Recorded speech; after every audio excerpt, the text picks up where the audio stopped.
Kalau ini takdir tak tidak punya anak, ikhlas mau milih apa? Masya Allah. Ibrahim alaihissalam Pak disuruh menikah sama istrinya, tidak tahu, tidak mau dia. Bapak-bapak kira-kira kalau pulang ki istri tak suruh bilang, Pak mak bene nih, langsung merdeka. Masya Allah. Ibrahim alaihissalam dituntut diminta sama istrinya, bang kawin lagi. Apa kata Ibrahim alaihissalam? Tidak sayang, saya tidak mau melukai perasaanmu. Biarlah kalau ini takdir kita tidak punya anak, apa boleh buat. Ibrahim alaihissalam disuruh nikah sama istrinya, tidak mau. Bapak-bapak dilarang nikah sama istrinya, sembunyi-sembunyi. Akhirnya Ibrahim alaihissalam didesak terus, mak bene ki, nikah ki bang. Akhirnya Ibrahim alaihissalam berkata, ya baiklah kalau begitu. Baik nih, saya menikah. Lalu Siti Sarah berkata, oke, saya kasih nikah ki, tapi saya yang carikan ki jodoh. Ini menunjukkan bahwa tidak ada perempuan yang ikhlas 100%. Kalau dia ikhlas 100%, mestinya dia bilang cari maki sendiri mana kita suka. Tapi Siti Sarah berkata, oke, saya kasih nikah ki, tapi saya yang carikan ki perempuan. Kata Ibrahim, siapa nih? Kau pilih siapa? Jangan jauh-jauh. Itu ada pembantu Siti Hajar. Pembantunya dicari hitam. Nah bilang Ibrahim, ayah, kalau itu kau suka, oke lah, nikah. Alhamdulillah, setelah nikah dengan Siti Hajar, beberapa saat kemudian hamil Siti Hajar. Dan beberapa saat kemudian hamil pula Siti Sarah. Setelah dia suruh suaminya menikah, baru hamil juga Siti Sarah. Ada ibu-ibu di sini sampai sekarang belum punya anak? Ada? Ada? Coba-coba ki ilmunya ini Siti Sarah. Coba ki, siapa tahu langsung hamil betul. Setelah menikah, hamil Siti Hajar, alhamdulillah lahirlah anaknya Siti Hajar bernama Ismail alaihi salam. Lalu lahir pula anaknya Siti Sarah namanya Ishak alaihi salam. Ibrahim dengan Siti Hajar lahir anak bernama Ismail, itulah keturunan orang Islam. Siti Sarah dengan Ibrahim alaihissalam anaknya namanya Ishak, inilah keturunannya Yahudi sekarang. Nah ibu bapak saudara-saudara sekalian, Siti Hajar, Siti Sarah, Ibrahim. Bapak-bapak, ibu-ibu, halo ibu, Pak, dalam rumah tangga itu Pak, dalam Quran ada 4 jenis rumah tangga. 1, suaminya beriman, istrinya kafir. Saya ulang, istrinya beriman, suaminya kafir. Siapa? Suaminya beriman, istrinya kafir. Siapa dia? Nabi Lut alaihi salam. Tuh suami beriman, istri kafir. Lut alaihi salam. Yang kedua, istri beriman, suami kafir. Siapa ini? Fir'aun laknatullah alaih. Yang ketiga, istri kafir, suami kafir. Siapa dia? Ini Abu Lahab. Dan yang keempat, suami beriman, istri beriman. Saya ulang, suami beriman, istri beriman. Siapa dia? Ibrahim alaihi salam. Nah ibu-ibu kira-kira pilih mana ibu? Pilih mana ibu? Suami beriman, istri beriman. Ibrahim alaihi salam. Ya bu ya?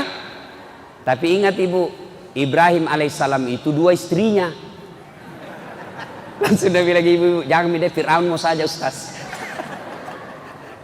Nah alhamdulillah, sebelum Ibrahim alaihissalam lahir anaknya Ismail, Ibrahim pernah bersedekah. Apa sedekahnya? 100 ekor onta, 300 ekor domba, 300 ekor sapi, 1000 ekor domba.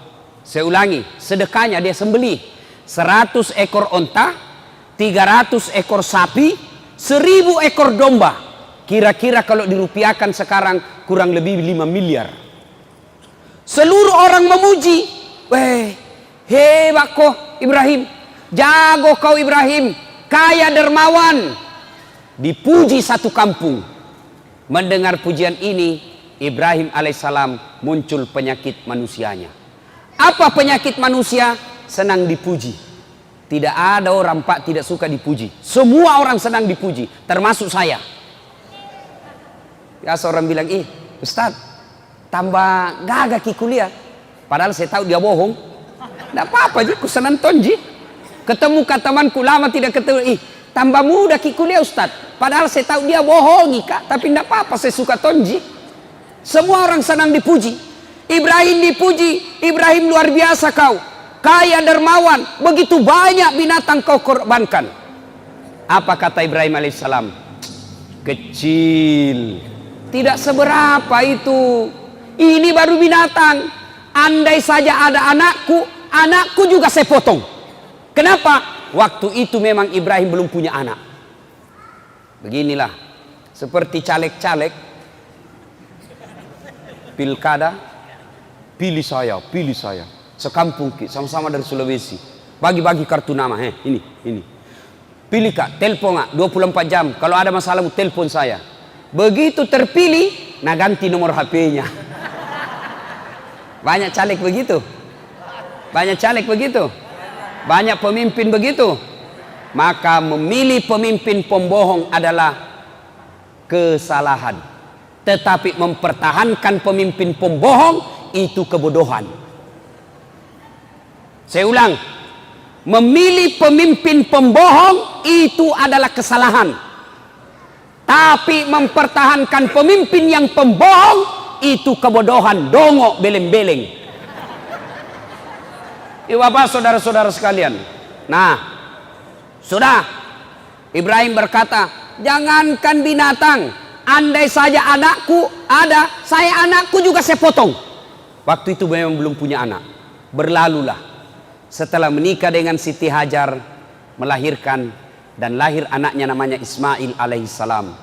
Ketika Ismail alaihissalam usia remaja, sekitar kira-kira 13-14 tahun, Ibrahim alaihissalam tanggal 8 Zulhijjah mimpi. Tanggal berapa? Tanggal berapa Ibu? 8 Zulhijjah mimpi. Apa mimpinya? Dia melihat, Ibrahim, dulu kau pernah bernasar, kalau ada anakmu kau potong. Sekarang ada anakmu, potong itu Ismail. Bangun Ibrahim, ini mimpi atau wahyu? Kalau mimpi, kenapa terang sekali? Kalau mimpi, kenapa jelas sekali? Kalau wahyu, kenapa anak disuruh potong? Mikir dia, ini mimpi atau wahyu? Mikir. Akhirnya tanggal 8 Zulhijjah, kita sekarang ini disebut hari Tarwiyah atau hari berpikir-pikir. 8 Zulhijjah. Hari apa, Dek? Hari apa? Hari apa? Ayo, hari apa? Tarwiyah. Sini kok kasih kau hadiah. Kok? Coba hadiah. 8 Zulhijjah namanya? Hari Tarwiyah. Hari apa maksudnya itu? Hari berpikir-pikir, maca kombo. Hari Tarwiyah, 8 Zulhijjah. Tidur lagi. Tanggal 9 Zulhijjah. Mimpi kedua kalinya. Ibrahim, wajah inderamu, bayar utangmu, kau pernah nasar, tunaikan itu janjimu. Bangun Ibrahim. Lalu dia berkesimpulan, ini bukan mimpi, ini wahyu. Ibrahim alaihissalam yakin, saya harus memotong anak saya untuk membayar utangku. Hakul yakin. Tanggal 9 Zulhijjah sekarang kita kenal dengan hari Arafah atau hari keyakinan. Hari apa, Dek? Hari apa? Hari apa? Hari apa? Yang satu banyak sekali mau dikasih hadiah kalau sama-sama. Hari apa? Hari apa? Hari apa? Hari apa? Bapak hadiah. Hadiah Pak. Cepat berdiri, hadiah. Ada apa hadiah? Lain tong kalau ustaz kasih ki Pak. Barakah ini. Hari Arafah. Hari Arafah atau hari keyakinan. Maka ibu bapak saudara-saudara sekalian, kira-kira tanggal 8 Zulhijjah hari Tarwiyah, 9 Zulhijjah hari Arafah, kemudian tanggal 10 Zulhijjah dia panggillah anaknya Ismail alaihissalam. Ibrahim panggil anaknya, anakku sini kau dulu nak, cok, lo meyo lo nak. Kalau kita orang Bugis, cok, sini kau dulu nak. Agambo, begini nak, saya diperintah Tuhan untuk potong kamu. Menurutmu bagaimana? Kira-kira kalau anak tak yang tukang bola, pemain game di rumah, Pak, kita tanya anak tak yang pemain game, nah disuruh kak potong kok, kira-kira apa jawabannya Pak? Apa jawabannya kira-kira Pak? Paling jawabannya dia bilang, kenapa anak saya? Nenekku mau yang sudah mau mati. Ini anak pintar, tapi tidak soleh. Ini pintar, tidak salah tawa. Ini pintar, kenapa mau yang masih muda? Yang tua mau sedikit lagi mati. Atau kira-kira Pak, kalau Bapak diperintah potong anak 9, masih ada pilihan, kita cari yang nakal. Potong anakmu, mana yang pembohong? Ismail, anak satu-satunya, lama dirindukan, disuruh potong. Kata Ismail alaihissalam, silahkan Pak, jangan ragu, laksanakan, insya Allah Bapak mendapati saya menjadi anak yang saleh, anak yang sabar, anak yang takwa, anak yang soleh. Potong saja Pak, tidak ada masalah. Cuma kata Ismail, sebelum kita potong Kak, ada beberapa permintaanku. Satu, Pak, nanti kalau Bapak potong saya, pakai pisau atau parang yang sangat tajam, supaya saya tidak lama menderita. Maka bapak-bapak yang bertugas potong sapi kalau Idul Kurban, jangan pakai pisau yang tumpul Pak, pakai pisau yang tajam. Bapak-bapak penjual ayam potong, jangan seenaknya potong, baca bismillah Pak. Itu ada di Sulawesi Selatan, saya lihat Pak, penjual ayam potong 50 ayam potong, satu kali di bismillah. Nah bilang saja bismillahirrahmanirrahim kali 50. Tidak boleh begitu dong. Baca satu-satu. Beleng-beleng. Sudah. Nah Ismail alaihissalam. Yang kedua kata Ismail, tutup mata Pak, tutup begini. Kenapa? Kalau kita lihat Kak, nanti ragu-ragu Ki. Kita sayang Kak. Enggak mau Ki itu. Yang ketiga Pak, tolong ikat tanganku, ikat kakiku, supaya saya tidak meronta-ronta. Masya Allah. Yang keempat kata Ismail alaihissalam, tolong ini bajuku yang saya pakai jangan kena darah, supaya tidak naliak bamaku. Dan yang kelima kata Ismail alaihissalam, tolong ketika saya sudah wafat, jangan ada anak-anak yang lewat depan rumahku seumur saya, supaya mamaku tidak ingat kekasihan kalau naliak itu anak. Baiklah, pergilah Ismail. Dimandikan, Nabi bilang Ibrahim. Dia bilang sama istrinya, yang sayang, kenapa Ki ketawa? Itu Ibrahim Pak, romantis sama istrinya, tidak seperti bapak-bapak. Waktu nanti pacari istrinya sopan sekali, tabe endi, hati-hati Ki sayangku, terserah kita, aduh, hati-hati Ki, ada batu di depan tak, kesina. Itu dulu waktu udah dipacari. Sekalinya sudah ada anaknya 2, tahan tuh kaki istri, apa kita bilang? Di mana mu simpan matamu dongo? Coba. Ibrahim alaihissalam tidak seperti itu, dia panggil istrinya, yang sayang, kenapa Ki Deng? Tolong saya mandi itu Ismail, kasih pakai baju baru, sisir rapi-rapi rambutnya, kasih parfum. Mau apa? Saya mau bawa jalan-jalan anak tuh. Baiklah.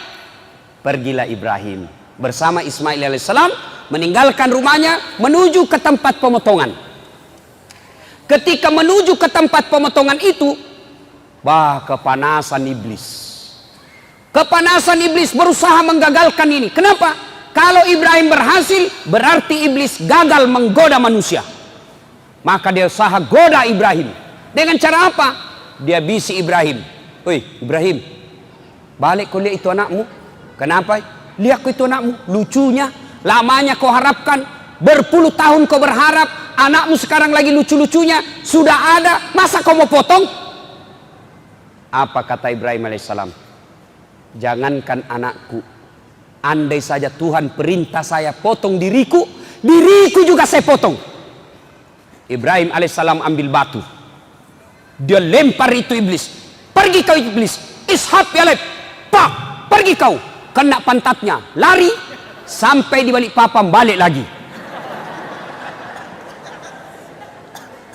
Gagal goda Ibrahim. Dia goda istrinya. Siapa namanya istrinya tadi, Dek? Siapa? Sini kok, sini. Cepat kok. Hadiah. Cepat kok. Siapa namanya tadi? Sebelum kau jawab itu pertanyaanku adu dulu. Passwordnya. Siapa namanya nenekku? Mestinya jawab kau saja sembarang karena orang tidak tahu juga siapa namanya nenekku. Hadiah. Oke, ya. Yuk Bapak, saudara-saudara sekalian. Siti Hajar digoda sama si iblis. Hajar. Sini kau dulu. Apa? Kau tahu mau dibawa kemana anakmu? Mau dibawa jalan-jalan sama bapaknya. Dongok kau. Maksudmu? Tolo-tolo ini. Maksudmu? Nah bodoh-bodohi kau suamimu. Maksudnya apa? Mau potong itu anaknya? Sebaran dia bilang gini. Mana ada orang bapak mau potong anaknya? Iya, mau dia potong. Kok bisa? Katanya itu perintah Tuhannya. Apa? Perintah Tuhannya. Betul kok? Iya, katanya perintah Tuhannya. Mendengar ini Siti Hajar berkata, jangankan anakku, saya saja siap dipotong kalau itu perintah Allah. Jangan banyak bicara di situ. Pak, lempar kena telinganya, lari sampai Sangatta, balik lagi. Masya Allah. Gagal di suami, gagal di istri. Nabi bilang Siti Hajar, jangankan anakku, saya juga mau dipotong kalau perintah Allah. Nabi bilang iblis, lebih gila dari suaminya ini. Dia datang goda anaknya. Ismail nagoda. Mas Boy, siko dulu. Apa lagi? Kau tahu mau kau dibawa di mana bapakmu? Saya tahu Ji. Mau kena potong. Bodoh-bodohmu. Masa mau kau? Jangan banyak bicara di situ. Dia ambil juga batu, dia lempar. Pak, kena mata kanannya. Pico. Apa itu bahasa Indonesianya pico? Apa bahasa Indonesianya pico, Pak? Mencok. Beda-beda sedikit. Kena mata kanannya. Lempar, lari iblis. Maka 3 kali dilempar itu iblis. Ibrahim, Siti Hajar, Ismail alaihissalam. Inilah simbol permusuhan antara manusia dengan iblis yang diabadikan sekarang ketika kita melaksanakan ibadah haji dengan melempar 3 jumroh, yaitu jumroh Aqabah, Usta, Ula. Setan besar, setan tengah, setan kecil dilempar. Maka sekarang jamaah haji kalau pergi melempar batu itu dinding. Ini ada cerita warung kopi Jini, tidak tahu benar atau tidak. Ada jamaah haji dari Bontang, diambil batu, dia lihat itu dinding setan, dia bilang ini setan ini. Nih nana setannya ini yang goda saya selama ini. Lo rempel kok. Diambil batu, Pak. Diambil batu, dilempar itu dinding. Kembali. Talaci itu batu, hampir nak kena kepalanya. Dia pungut itu batu. Begitu dia pungut, dia buka. Ada batu tulisannya. Sesama setan dilarang saling melempar. Dia bilang, kau di sini kau lempar Kak, di Bontang bersahabat Ki. Akhirnya apa? Sudah lempar 3 jumroh itu. Sudah sampailah Ibrahim bersama Ismail di tempat untuk disembelih. Bapak-bapak, ibu-ibu, biasanya kalau kita pergi haji atau umroh, itu kan biasa kita pergi dibawa tur, ya. Biasa kalau sudah lewat Padang Arafah, kemudian masuk Musdalifah, biasanya itu tur leader atau mutawib atau ustadz bilang di atas bus, Bapak Ibu lihat ke arah kanan, di atas bukit setelah rumah raja, istana raja, ada di atas bukit seperti pos satpam. Disitulah tempatnya Ismail alaihissalam dibaringkan, dipotong sama bapaknya. Itu ada itu tempat sekarang. Mudah-mudahan Allah berikan rezeki, umur yang sehat. Bapak ibu semua, adik-adik semua bisa datang ke tempat itu. Amin. Sudah. Diikatlah tangannya Ismail, diikat kakinya. Ibrahim alaihissalam tutup matanya, diambil pedangnya, dihadapkan pipinya Ismail ke tanah. Dia kasih lengket di tanah pipinya. Lalu dikeluarkan pedangnya. Dia iris lehernya. Nah gerek nih. Begitu dia gorok lehernya, tidak mempan pak. Dek na belui, tidak mempan. Dia iris, dia keras, tidak mempan. Lalu Ismail alaihissalam berkata, ai, pisau kundru. Pisau tumpul kita pakai pak. Nabi bilang tidak, tajam ini, tajam. Ibrahim mau yakinkan dirinya, ini pisau pedang ini tajam atau tidak. Akhirnya apa? Itu pedangnya dihantamkan ke batu. Dihantamkan ke batu, batu pecah.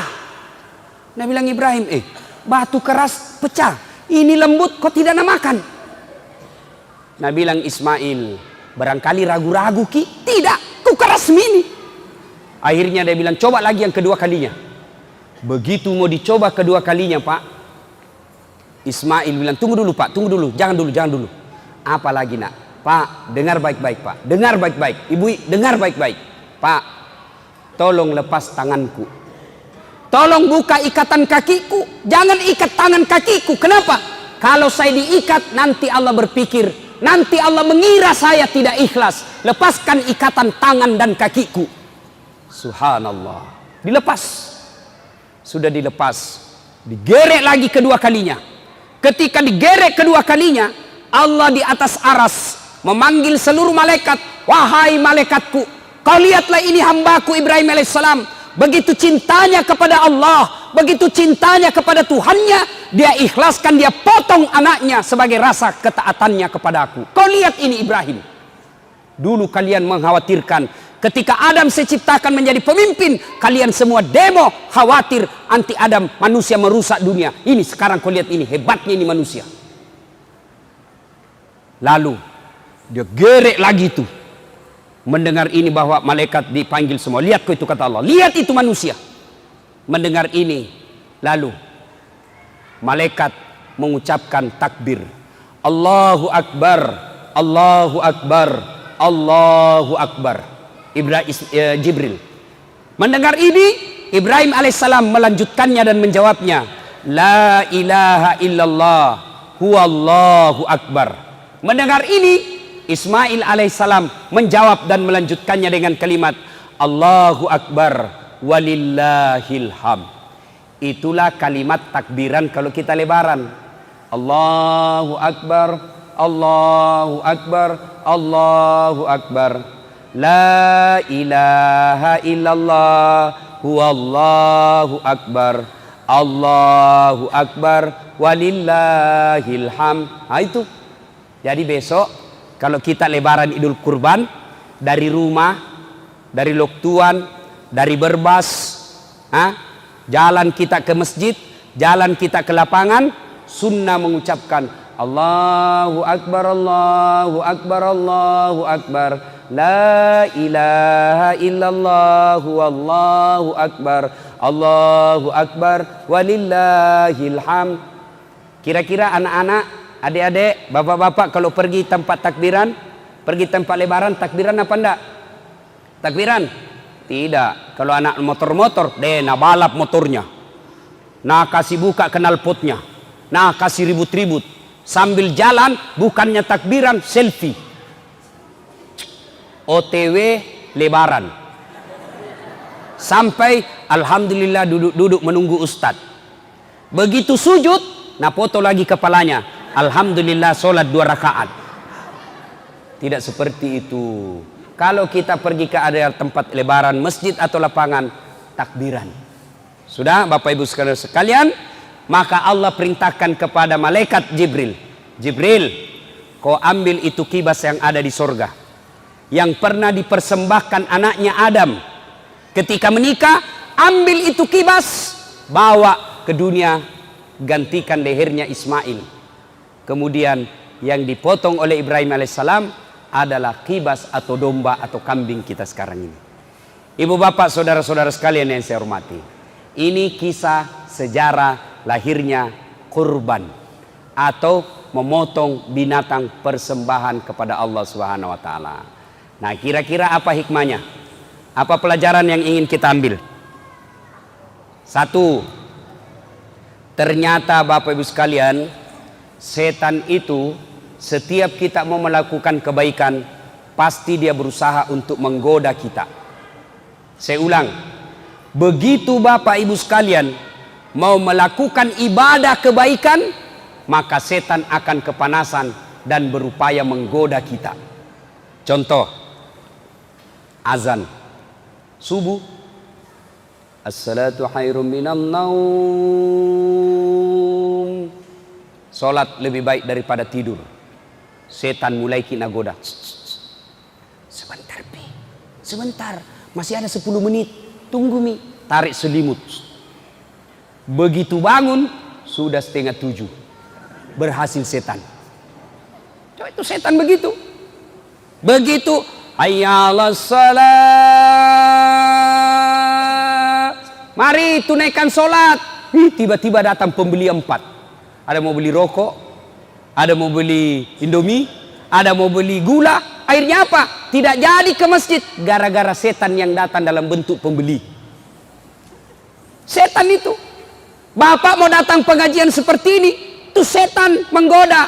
Apa godaannya setan? Sebentar, sebentar. Jangan mau di dalam, di luar mau saja, panas di dalam. Itu setan itu.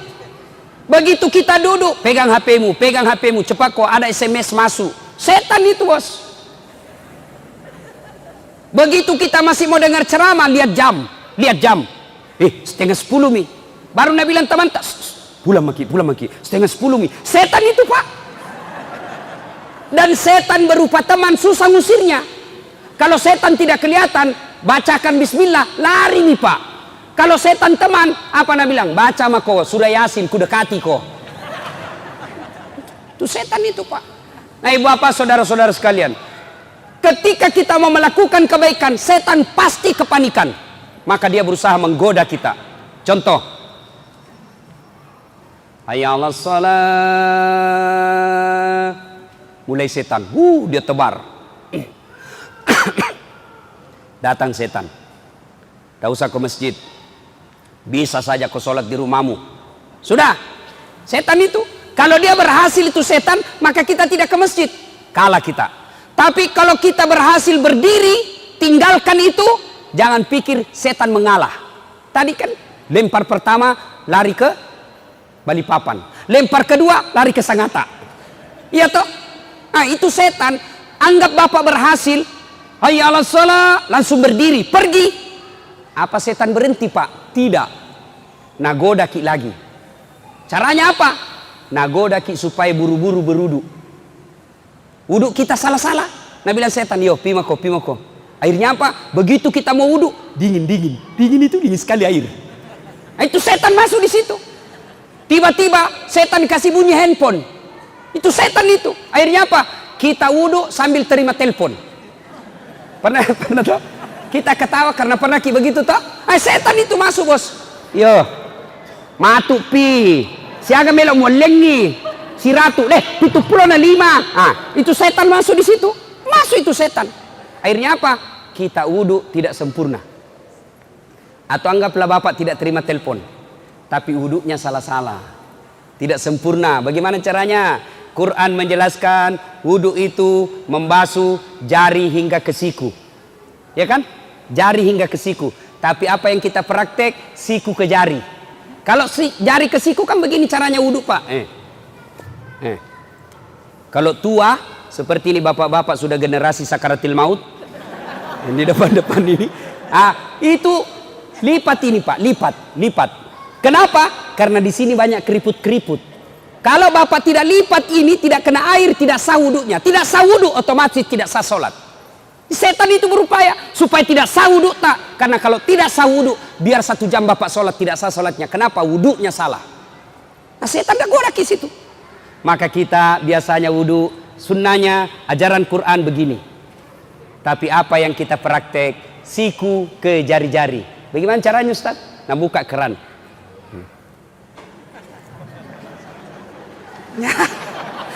Baik, itu ada yang sambil menyanyi TikTok. La ilaha illallah. Capuk habis. Atau rambut. Ini anak muda ini yang pelihara rambutnya. Sekarang rambut modern, Pak. Dulu saya waktu kecil cukur bandan, Pak. Itu yang habis di sini, ada di sini. Ternyata ada lagi sekarang. Muncul lagi tuh sekarang cukur bandang. Tapi lebih modern sekarang Pak, karena ada gotnya. Biasa garis-garis di sini ada gotnya. Ada tuh di sini. Motong dibilang seperti Ronaldo.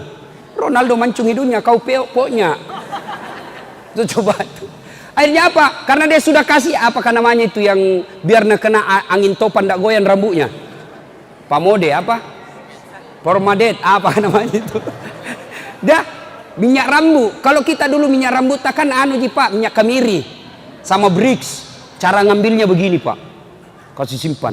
Begitu kita upacara bendera keluar semua rambut disimpan. Itu zamanku saya sekolah. Oh sekarang ada. Karena rambutnya sudah jambur Pak, model kayak Ronaldo, pergi sholat, takut rusak ini Pak, takut rusak rambutnya. Akhirnya apa? Bagaimana wudhunya? Nah kasih begini saja. Ini Pak guru kok cilaka. Itu Quran menjelaskan membasuh sebagian rambut, lebih cocok kamu berwudu begini, karena ini rambut daripada cuma begini. Apalagi yang banyak kelirunya, setan masuk. Ketika apa? Ketika kita basuh kaki.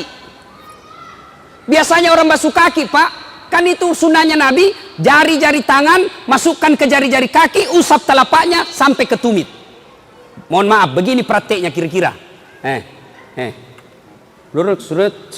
Tapi apa yang kita praktek? Kita wudhu begini Ji.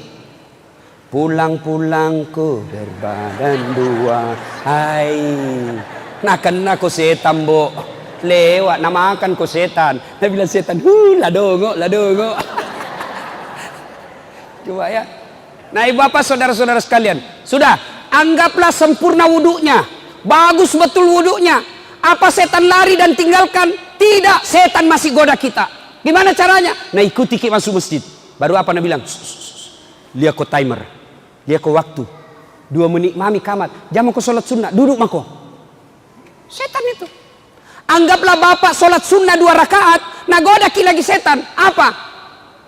Jam aku baca surat pendek. Langsung mau saja Al-Fatihah. Jamnya ada surat pendeknya. Atau kita buru-buru. Subhanallah. Itu setan masuk di situ. Anggaplah kita uduk bagus, sholat bagus, rukun-rukunnya sempurna. Apa setan lari? Tidak. Dia ambil cara terakhir. Jurus terakhir diambil. Apa? Dia timbulkan ujub, sombong dalam hati kita. Akhirnya apa? Paling jago kamu. Tidak ada yang kalah kau dalam masjid ini. Akhirnya apa? Begitu assalamualaikum warahmatullahi, assalamualaikum warahmatullahi. Nah kasih lihat sampingnya. Salah caranya. Sombong, masuk setan. Itu. Banyak itu orang masuk di masjid sombong Pak. Pintu masuknya setan itu sombong. Mana? Yang mana itu ciri-cirinya orang sombong masuk di masjid? Seolah-olah hanya pendapatnya saja benar. Sekarang banyak itu begitu. Sholat tidak beda pendapat orang. Ada yang kasih begini tangannya kalau sampai begini. Ada yang kasih begini. Yang kasih begini dia bilang salah ini. Nah itu, ada itu yang begitu sombong-sombong begitu. Ada lagi. Kalau dia lihat orang takbir. Ada orang kan macam-macam takbir Pak. Ada yang begini. Ada yang begini. Ada juga saya lihat kayak main-main saja. Ada juga begitu. Itu sekadar kita agak baca.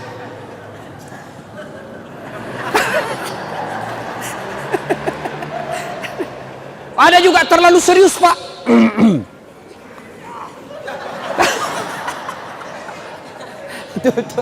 Silahkan lakukan, tapi jangan salahkan orang.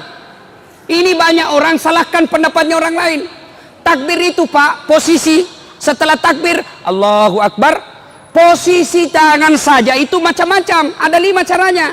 Imam Mazhab 1, Allahu Akbar. Antara pusat dengan tulang rusuk, tengah-tengah. Yang kedua, Allahu Akbar. Di atasnya sedikit, perut. Yang ketiga, di atas dada, Allahu Akbar. Yang keempat, di bawah pusat, Allahu Akbar. Bukan di bawah sekali ya. Yang kelima, Allahu Akbar, lurus saja begini. Ini umumnya Syiah dan Iran. Mana yang betul? Betul semua. Bapak mau begini silahkan. Bapak mau begini silahkan. Mau begini silahkan. Yang mana salah, nah pakai semuanya. Allahu Akbar.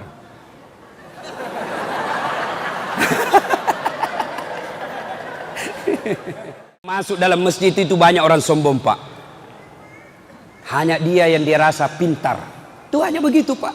Terutama ini anak-anak muda yang belajar agama melalui YouTube. Baru 2 bulan belajar agama, wah enak kasih salah semua orang. Itu pun baru 3 menit habis kuotanya. Akhirnya tidak sempurna dia pelajari itu. Saya, Pak, selalu dibilangi ustadz tidak sunnah. Itu ustadz tidak sunnah. Kenapa? Karena dia menganggap bahwa yang sunnah itu kalau dia mulai ceramah mengucapkan innal hamdalillah. Karena Nabi kalau khutbah selalu ucapkan innal hamdalillah. Saya tidak begitu, maka saya dianggap tidak sunnah. Ada lagi apa? Dia bilang ini ustadz dasar bukan ustadz sunnah. Kenapa? Karena tidak ada jenggotnya. Mau dia apa kalau tidak mau hidup? Banyak itu, Pak, orang sombong seperti itu. Banyak itu, Pak. Ya? Nah, itu sombong, pintu masuknya setan. Setan masuk dari kesombongan. Percaya hikmah pertama, apabila kita mau melakukan kebaikan, setan pasti berusaha menggagalkan dengan cara dia goda kita. Godaannya dari apa? Dari suami, dari istri, dari anak. Ada orang rumah tangga suaminya beriman, tapi istrinya kesurupan. Suaminya mau bersedekah, mau potong kambing. Tabung ini nah, Bu, tarik mini di rekening tak 1,5 juta beli kambing untuk kurban. Berapa, Pak? 1,5 juta. Langsung istrinya kemasukan setan. Jangan, Mako, 1,5 juta itu bisa beli cincin. Langsung dia bilang istrinya, Pak, jangan aku dulu kurban. Sok kaya sekali kok kurasa deh. Sini itu 1,5 bisa beli cincin. Ini suaminya masuk surga, istrinya di blender nanti di neraka. Dan itu, Pak, setan berupa istri susah diusir, Pak. Apalagi kalau kita takut sama istri. Ada mentong itu istri, Pak, kasih takut-takut suaminya. Ada di sini bapak-bapak takut sama istri? Ada? Apalagi kalau istri tak orang Bugis. Hai, Pak, nakakang ki, Pak. Ada di sini takut sama istrinya? Ada? Berhenti jadi laki-laki. Masalah takut sama perempuan? Bagaimana caranya kita mau takut sama istri? Nah, kita lamar ki, dikasih uang panai puluhan juta. Nah, ambil semua gaji kita tiap bulan. Dibelikan rumah, dicicilkan mobil, baju semua kita belikan. Bedaknya, gencungnya kita semua belikan. Masa kita mau takut sama dia? Bagaimana ceritanya? Yang kita takut sama cerita ibu, Pak? Nah, bilang orang, Ustaz tidak takut sama istri tak? Mau ku apa takut sama istriku? Cuma istriku lebih berani dari saya. Ayo, Bapak. 1, godaan bisa dari suami, godaan dari istri, dan yang ketiga godaan dari anak. Berapa banyak orang, Pak, akhirnya masuk penjara, korupsi, gara-gara apa? Anaknya minta dibelikan mobil. Setan masuk di situ. Berapa banyak pejabat yang akhirnya dipenjara gara-gara korupsi. Kenapa? Istrinya minta dibelikan rumah baru. Maka godaan setan bisa datang dari suami, bisa datang dari istri, bisa datang dari anak. Pertanyaannya, bagaimana cara melawan setan? Bagaimana cara melawan setan? Ketika Rasulullah SAW Isra dan Mi'raj, Nabi dikejar oleh api. Makin lama makin membesar, makin lama makin membesar. Nabi bertanya, ya Jibril, siapa itu Jibril? Jibril menjawab, itu setan, iblis laknatullah alaih, untuk menggagalkan upayamu. Lalu Nabi bertanya, bagaimana caranya aku melawannya? Bagaimana caranya aku menghindarinya? Jibril menjawab, ucapkan kalimat istighfar. Astaghfirullahaladzim wa atubu ilaihi la ilaha illa anta subhanaka inni kuntu minadz zalimin. Lari itu setan. Maka kalimat yang paling ditakuti iblis laknatullah alaih adalah istighfar. Makanya bapak-bapak, kalau setan mulai goda kita, tadi kita praktekkan nanti, ditarik di dompet, mau dikasih masuk celengan aman Palestina. Tiba-tiba, mau kita beli pulsa ini, habis pulsa, HP mau diganti. Setan itu, Pak. Bagaimana caranya lawan setan? Astagfirullah, tarik, astagfirullah. Nah, tarik itu setan itu. Astagfirullah, astagfirullah, astagfirullah. Lawan itu setan dengan kalimat istighfar, Pak. Betul, saya serius ini, Pak. Coba itu lawan. Begitu kita kasih, nah tarik itu, astagfirullah, astagfirullah, astagfirullah, astagfirullah. Mati itu setan, Pak. Ya. Bapak saudara-saudara sekalian, Astaghfirullahaladzim wa atubu ilaihi, la ilaha illa anta subhanaka inni kuntu minadz zalimin. La ilaha, tiada Tuhan illa anta, kecuali engkau, subhanaka, maha suci engkau ya Allah, inni kuntu minadz zalimin, sesungguhnya saya menzalimi diri saya sendiri. Misalnya tuh setan, satu ketika setan ditanya, iblis, apa kalimat yang paling engkau takuti dari kami? Apa yang kau paling takuti dari kami? Iblis menjawab kalimat istighfar. Kenapa bisa? Setengah mati ku suruh kau berdosa. Dari pagi sampai malam saya ajak kau berdosa, saya goda kau berdosa. Begitu kau istighfar, habis lagi. Maka melawan iblis, begitu ada kita melakukan kebaikan, tapi rasanya kita ragu, tapi rasanya kita cemas, rasanya kita tidak percaya, rasanya kita mau gagalkan, maka cara melawannya, astaghfirullahaladzim wa atubu ilaihi, la ilaha illa anta subhanaka inni kuntu minadz zalimin. Jangan. Ibu bapak saudara-saudara sekalian, ini hikmah yang pertama, bahwa setiap kita mau melakukan kebaikan, pasti iblis kepanasan dan berusaha menggagalkan. Hikmah yang kedua, ibu bapak saudara-saudara sekalian, apa harta terkaya, apa harta terbaik bagi Ibrahim alaihissalam? Apa kekayaan Ibrahim alaihissalam? Punya anak yang soleh, namanya Ismail alaihissalam. Maknanya Pak, harta kita yang paling berharga, kekayaan kita yang paling berharga, bukan sebenarnya rumah, bukan sebenarnya tambang, bukan sebenarnya tabungan, bukan sebenarnya deposito, tapi kekayaan kita yang paling berharga sesungguhnya adalah anak yang taat dalam beragama. Di mana anak-anak kita sekarang Pak? Bagaimana anak-anak kita sekarang Pak? Alhamdulillah Pak, anak tak kalau malam seperti ini datangi pengajian, luar biasa itu Pak. Bagus itu anak tak. Tapi kalau dia tidak pernah datang pengajian, anak bapak 4 tidak ada yang tahu sholat, anak bapak perempuan tidak pakai jilbab, anak bapak laki-laki pengisap lempoks. Kenapa ketawa anak muda? Banyak di sini isap lempoks. Itu anak-anak sekarang tuh bingung Kak, masa lempoks kok isap? Nah campur lem tikus. Beleng-beleng. Apa itu lem tikus? Lem tikus ya untuk tikus. Masa kau gagah-gagamu kupak? Cemen lumen kampungan, baru 1 botol teler mau kok, itu teman tak jagona sampai masuk di got.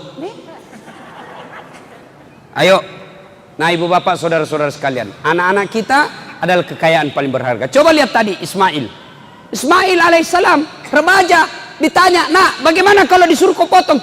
Apa jawabannya? Silahkan Pak. Ini maknanya, kekayaan kita sesungguhnya adalah anak yang taat dalam beragama. Pak, bapak tidak usah cemas kalau anaknya sudah sarjana tidak punya kerja. Bapak tidak usah malu kalau anaknya sarjana kerjanya tambal ban di pinggir jalan. Bapak tidak merasa gengsi kalau anaknya sudah sarjana tapi kasihan kontrak-kontrak rumah. Tidak usah malu seperti itu. Kenapa? Bukan itu yang menyebabkan anak kita masuk neraka. Yang bapak cemas dan malu, anaknya sudah sarjana tidak tahu sholat, anaknya sudah master tapi tidak tahu ngaji, anaknya punya rumah sendiri tapi tidak tutup jilbabnya pada dia perempuan. Itu yang membuat kita cemas. Bapak saudara-saudara sekalian, anak-anak sekarang kita, saya tidak cemaskan otaknya. Anak-anak Pak cerdas-cerdas. Lihat itu anak-anak Pak, saya saja kalau SMS Kak Pak, 2 tangan saya pakai masih salah-salah pencet Kak Pak. Itu anak-anak sekarang sambil bawa motor meng-SMS. Jago nih itu anak-anak sekarang. Bawa motor nah balas itu SMS-nya. Kadang-kadang nah simpan saja di HP-nya itu di telinganya, nah pakai helm. Cerdas-cerdasnya anak-anak kita. Bapak tidak usah cerdas, cemaskan kecerdasannya. Yang perlu kita cemaskan adalah ketika agamanya tidak baik. Suatu ketika Nabi menuju ke satu tempat. Dalam perjalanan ke tempat tersebut, Nabi melewati pemakaman. Tahu pemakaman? Kuburan. Ketika Nabi lewat, Nabi bersabda, saudara-saudara sekalian, langkahkan kakimu dengan cepat. Maperi-periko. Sahabat mempercepat langkahnya. Lalu pulang lagi dengan rute yang sama. Nabi santai, sahabat mau kasih cepat langkahnya. Nabi bilang, Nabi, jangan aku buru-buru, tenang saja. Kenapa ya Rasul? Tadi waktu pergi buru-buru, sekarang pulang tidak. Ada apa? Nabi menjelaskan, tadi itu waktu pergi, saya dengar ini orang disiksa di kuburnya. Saya tidak tahan lama-lama dengar, maka saya mau jauh-jauh supaya tidak dengar. Waktu pulang tidak lagi. Kenapa? Saya dengar berita dari Jibril. Allah perintahkan yang menghisap di kubur. Malaikat yang menyiksa di kubur, Allah perintahkan, hentikan siksaanmu. Tidak mungkin bapaknya kusiksa sementara anaknya di dunia yang hidup lagi belajar mengaji membaca basmalah, bismillahirrahmanirrahim.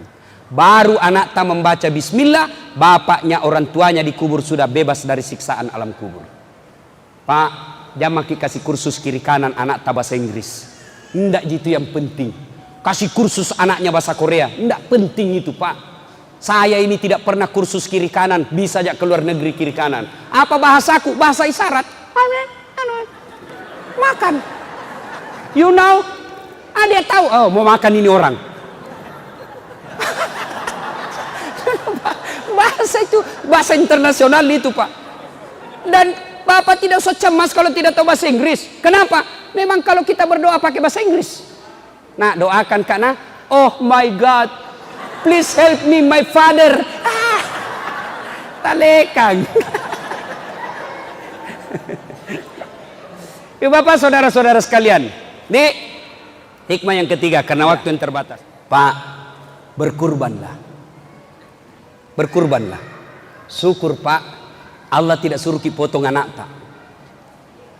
Bagaimana misalnya anak disuruh potong Pak? Alhamdulillah, kambing jina minta Tuhan. Sekarang ini Pak, banyak orang tidak mau kurban padahal dia mampu. Saya ulang, banyak sekali sekarang orang tidak mau berkurban padahal dia mampu. Sementara banyak orang mau poligami padahal dia tidak mampu. Coba itu sekarang, nah balik-balik. Tidak mau berkurban padahal dia mampu, mau poligami padahal tidak mampu. Coba maki sekarang, mana buktinya mampu? Coba, Bapak umumnya punya handphone. Kalau Bapak punya handphone harga 1,5 juta di atasnya itu, Bapak mestinya sudah korban. Kenapa? Handphone aja Bapak bisa beli, masa kambing 1,5 juta tidak bisa? Jadi Bapak kalau tidak pernah kurban seumur hidup, padahal punya handphone 1,5 juta, nah sapa ku malaikat matu, kege rola cilaka yer, kege sekke kikirigal lapak jambatan. Jangan ketawa, saya serius ini bos. Anak muda sekarang saja handphonenya 2 juta. Pulsa datanya yang per bulan, paket per bulan 120.000 per bulan kali 1 tahun, harga kambing sudah itu. Mana lagi yang mereka mampu tidak mau berkurban? Perokok. Ada merokok di sini? Ada? Ada? Jangan marah ya, jangan marah. Ini perokok Pak. Tapi sebenarnya itu rokok Pak tidak merusak. Betul Pak. Rokok itu sebenarnya tidak bahaya selama dia tidak ketemu api.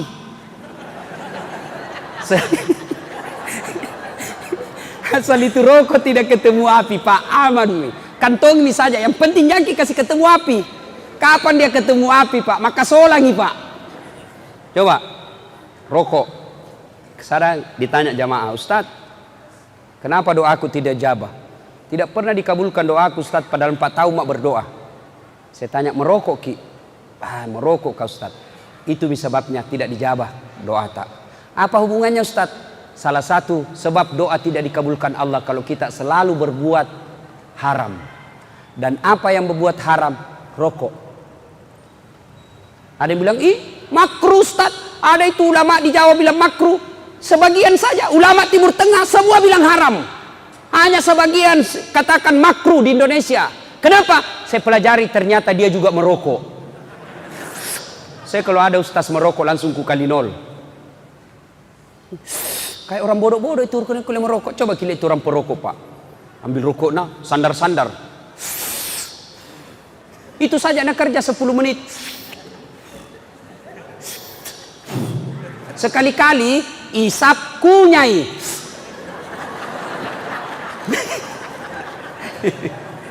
Beleng-beleng.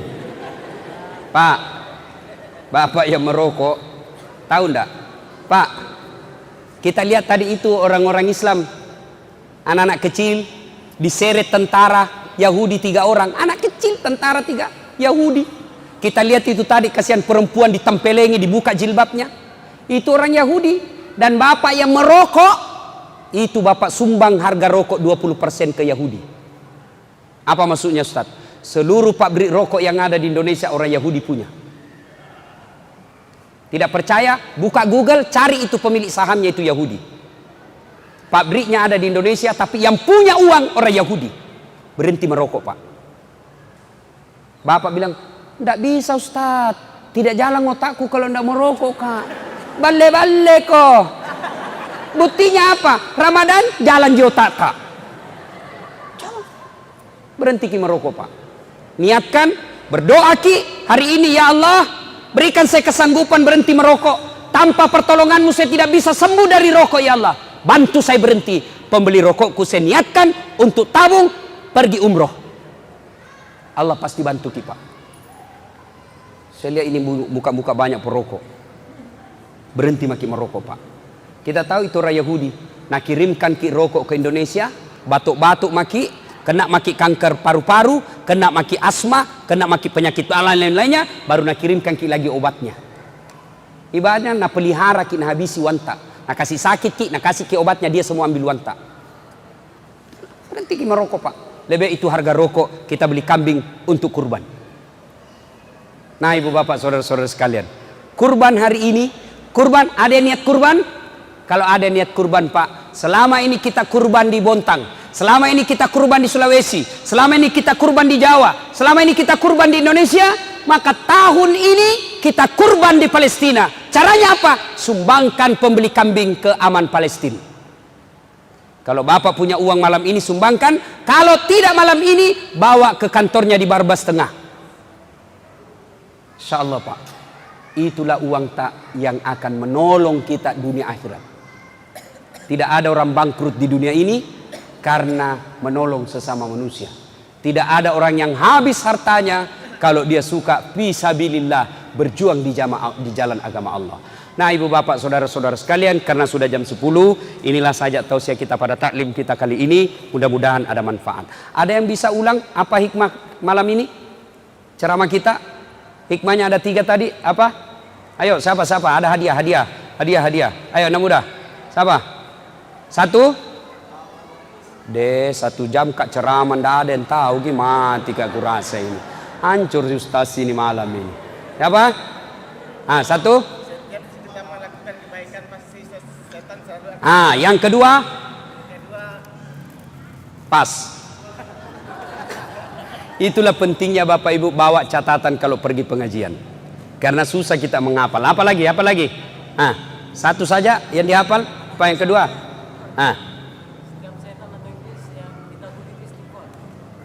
Ya, bagian. Hadiah cepat hadiah cepat ya. Sambil adik-adik edarkan celengannya. Isi, Pak. Begitu Bapak ragu-ragu setan, keluarkan terus, Pak. Keluarkan. Ayo, keluarkan, Pak. Pak, Bu, kalau ada uang kita bawa, keluarkan, Pak. Jangki ragu, jangki bilang tidak diganti. Allah pasti ganti, Pak.